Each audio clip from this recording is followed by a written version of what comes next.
আওয়ামী লীগকে বাদ দিয়ে বাংলাদেশে কোন বিশ্বাসযোগ্য, গ্রহণযোগ্য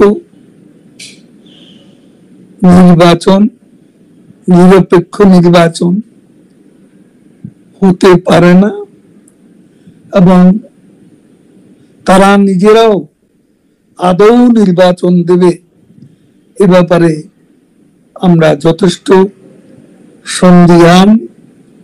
নির্বাচনের নামে আজকে তাদের যে অশুভ অ্যালায়েন্স, এই অ্যালায়েন্সকে নিয়ে তারা আজ সংস্কারের নামে গোটা জাতিকে বিভ্রান্ত করছে। আজকে বিচারের নামে ক্যাঙ্গারু কোর্ট বসিয়ে প্রহসন করছে।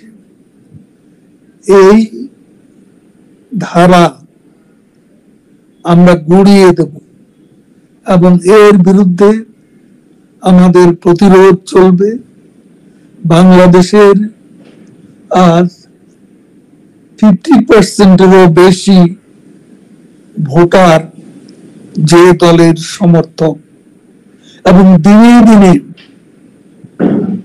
শেখ হাসিনার পক্ষে জনমত বাড়ছে, সেই দলকে বাদ দিয়ে এদেশে